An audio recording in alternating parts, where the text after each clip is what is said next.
بسم الله الرحمن الرحيم نحمده ونصلي على رسوله الكريم حضرت عثمان غنی رضی اللہ تعالیٰ عنہ سخاوت هغه په تمام دنیا کې په تمام صحابو کې مشهور دي. صحابه کرام رضوان الله تعالی علیهم اجمعین ټول د ناشنا صفاتونو مالکانو. عثمان غنی رضی الله تعالی عنہ په سخاوت کې ډېر مشهور او ډېر مخکې. د نبی علیہ الصلوۃ والسلام حکم د الله حکم چې کوم ځای کې د مال د لګولو متعلق راغلی دی، نو عثمان غنی رضی الله تعالی عنہ ډېر بے حده خپل مال چې کوم دی دا د پیغمبر علیہ السلام په نوم، د الله په نوم، د پیغمبر علیہ الصلوۃ والسلام په خدمت کې حاضر کړی دی.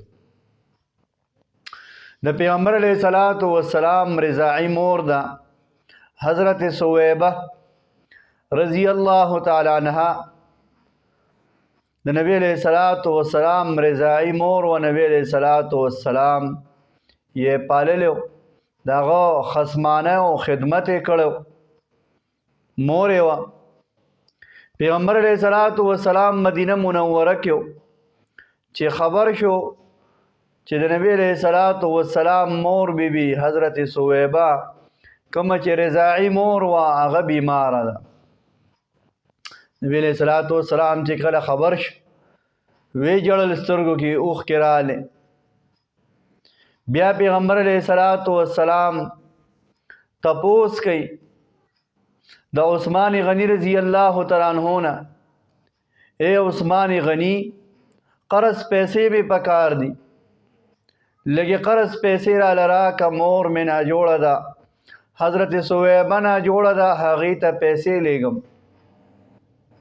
او ستا چې په مکه معظمه کې کم کاروبار دی، کم بینک بیلنس او پیسې دي، کم دینار او دراهم دي، ماله هغه پیسې قرض راکا، زه به درله بیا درکړم.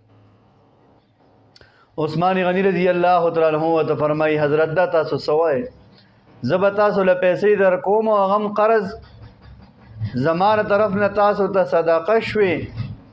او فوراً پاڅېد او په زړه کې دا اراده وکړه چې په مکه معظمه کې زما کم ملګری دی او کم خادم دی او کم نوکر دی چې زما کاروبار چلی، پیسې دي ورسره، خزانچی دی، بینک بیلنس دی زما، د هغه په نگرانۍ کې هغه ته مخې سره اطلاع ورکوم چې تا سره څومره پیسې دي ټولې ثویبې کره ورولېږه.